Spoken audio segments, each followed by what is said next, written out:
Pronto, eu vou aproveitar e fazer uma revisão. A gente já tem alguns vídeos gravados sobre esse conteúdo, mas vale a pena a gente reforçar aqui alguns conceitos que são importantes, beleza? Então, vamos falar um pouquinho mais sobre vetores aqui nesse momento. Então, a gente pode definir, né, um vetor, a gente pode definir como uma estrutura de dados, né? O vetor é uma estrutura de dados. Ok, mas qual o propósito dessa estrutura de dados, né? Essa estrutura de dados, essa estrutura vetor, ela tem o propósito de armazenar informações. Teoricamente, essas informações, nas linguagens mais tradicionais, essas linguagens são homogêneas, as informações são homogêneas, né? Ou seja, do mesmo tipo. Mas o JavaScript, o Python, elas não têm esse conceito de tipo, esse conceito de tipo, eles não são tão fortes, né? Eles não são rigorosos. Então a gente pode armazenar no JavaScript, a gente pode armazenar letras, números, caracteres, tudo em um vetor, né? A gente pode misturar um pouco. Em essência, eu vou armazenar informações, conteúdos dentro do vetor. E aí eu tenho aquela ideia de, se eu fazer uma abstraçãozinha, como se eu tivesse pensar aqui no armário, vamos pensar no armário cheio de gavetinhas, né? E esse armário inteiro a gente pode imaginar como um vetor. E aí o armário tem algumas gavetas, né? E a gente pode definir que cada gaveta tem um endereço, tem uma posição, né? Então eu tenho uma posição, essa posição a gente vai discutir mais na frente, ela tem uma definição, né? O nome dessas posições a gente chama de índice. Então a primeira gaveta, a primeira de todas, a gente vai chamar de gaveta de índice 0, a segunda gaveta de índice 1, a terceira de índice 2 e por aí vai. Então a gente identifica as posições do vetor, né? As posições que estão armazenando elementos a partir desse conceito de índice, ok? E aí o que é interessante é que os vetores, eles são muito utilizados em várias linguagens, né, em computação, em programação, eles são bastante utilizados, principalmente quando a gente quer armazenar uma grande quantidade de informação, né, e a gente quer armazenar, organizar isso de forma, digamos, bem estruturada, né, de forma mais organizada. Então, ao invés de eu criar um monte de variáveis, criar várias variáveis soltas para armazenar uma informação, eu crio um vetor, né? Então, por exemplo, eu quero todas as notas, todas as primeiras, eu quero todas as notas da prova 1 da minha turma, né, de lógica de programação. Então, vai ter uma variável para cada aluno, né? Aluno 1, aluno João, aluno José, aluno Lucas, né? Então, ao invés de ter uma variável para cada nota, eu organizo tudo em um vetor de notas, prova 1, e aí eu consigo associar o índice desse vetor a um respectivo aluno, beleza? Então, cada aluno vai ter um índicezinho para acessar essa informação. Algumas características de vetores em JavaScript é que em JavaScript a gente não precisa se preocupar muito com o tamanho e nem com o tipo do dado, né? Porque em JavaScript o vetor ele cresce de forma dinâmica. Então, eu defino lá um vetor de tamanho vazio, inicialmente, e aí eu posso ir adicionando elementos e o JavaScript resolve esse problema de crescer dinamicamente, né? Aumentar dinamicamente o tamanho desse vetor.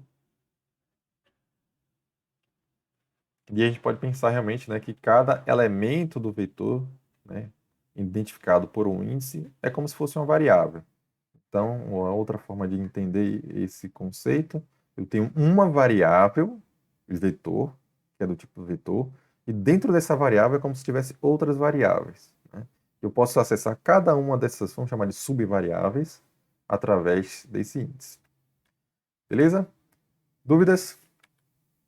Aqui, só para ficar menos abstrato, né, a gente pode inicializar um vetor, a sintaxe aqui, ó, da escrita do vetor.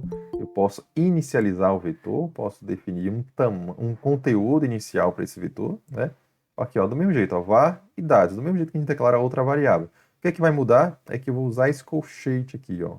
Esse colchete vai, quando eu fizer essa atribuição dessa variável, recebe um colchete, e dentro desse colchete tem elementos, eu estou dizendo que essa variável idade será um vetor com 5 elementos, né? 5 idades, beleza? Posso também definir um vetor vazio. Eu quero associar a essa variável nomes um vetor vazio.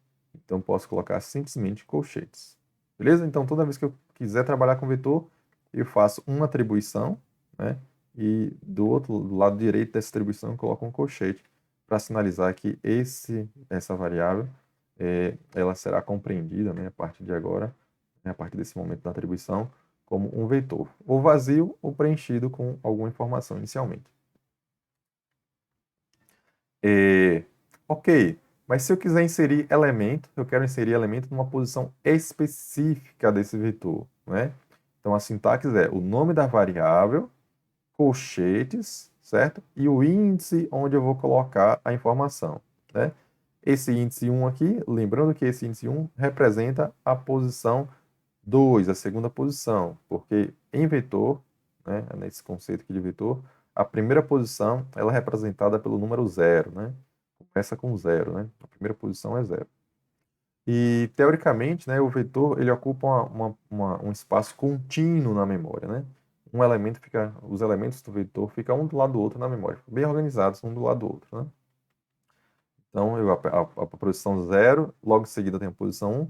Teoricamente, o elemento 0, o elemento de índice 0 e o elemento de índice 1, eles estão em posições vizinhas. Beleza? Outra forma muito comum de se preencher um elemento no vetor é usando um for. E aí o que é interessante é que no for eu uso o índice do for, ou seja, o contador do for, tá vendo? Que eu coloquei aqui, por exemplo, um x. Esse contador do for, ele vai servir também como índice do vetor, né? Então eu uso essa mesma variável, ela vai ter dois papéis aqui, o papel de contar e o papel de ser índice, né? De identificar a posição do vetor. Então, se aqui, ó, por exemplo, eu começo do 0, comecei da posição 0, vou até a posição 9, né? Então, a posição menor que 10, de 1 em 1. E aqui, ó, eu consigo preencher elemento por elemento desse vetor usando um for. Então, de forma bem simples, praticamente duas linhas de código, eu preencho todos os elementos do vetor. E aí o legal é que eu posso ter, eu quero preencher 10, boto 10 aqui, quero preencher 100, 200, 300, quantos eu precisar, só modificar aqui o limite, né? O máximo, o valor máximo que esse x pode atingir, eu posso controlar aqui de forma bem simples. Deixa eu ver o que mais aqui. Então, esse conceito de índice é importante, né? Então, a cada posição é chamada de índice, né? A primeira posição é índice 0, como a gente falou, né? A última posição, eu posso definir a última posição válida, né? O último índice válido. É o tamanho do vetor menos 1. Por exemplo, meu vetor tem 10 posições, vetor de 10 posições. Qual é o maior índice dele?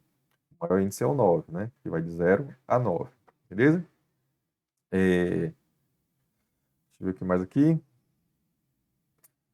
Assim, a gente pode também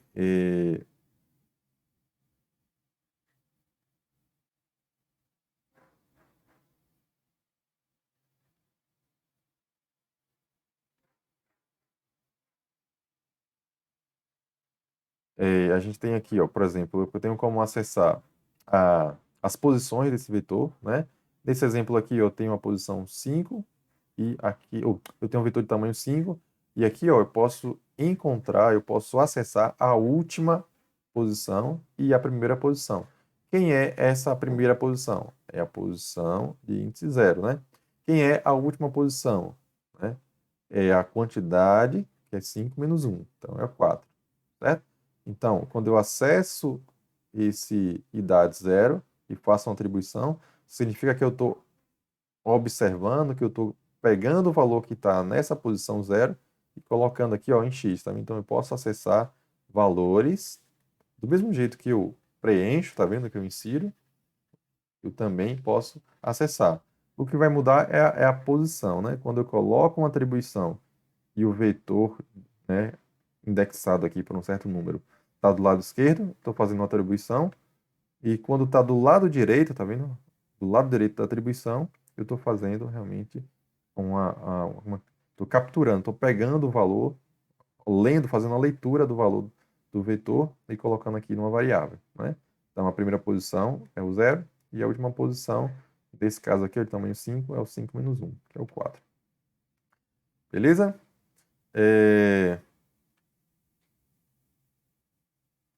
Eu tenho também, eu posso acessar, o JavaScript tem esse ponto length, que ajuda a gente a encontrar o tamanho do vetor de forma rápida. Eu não sei exatamente qual é o tamanho do vetor agora, nesse momento, então eu posso usar esse ponto length e esse ponto length vai nos dar qual é o tamanho do vetor naquele momento, né? Lembrando que o vetor ele tem um tamanho que vai variar dinamicamente à medida que a gente for fazendo atribuições deste vetor. E outro conceito também que é interessante, a gente pode fazer uma busca no vetor, né? Como é que eu consigo fazer uma busca no vetor?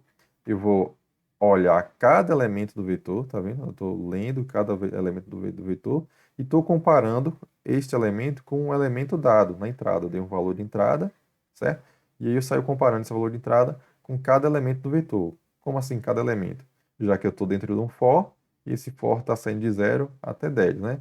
Considerando que esse vetor tem, ou esse for está saindo de x de 0 até 9, né? Então, 10 repetições, considerando que esse vetor tem 10 elementos, né? E aí, quando essa informação que eu estou buscando bate, né, igual a algum dos elementos do vetor, eu posso alertar que o elemento foi encontrado. Beleza? De modo geral, é isso aí, para a gente poder reforçar aqui alguns conceitos e a gente tentar amadurecer cada vez mais este conteúdo, ok?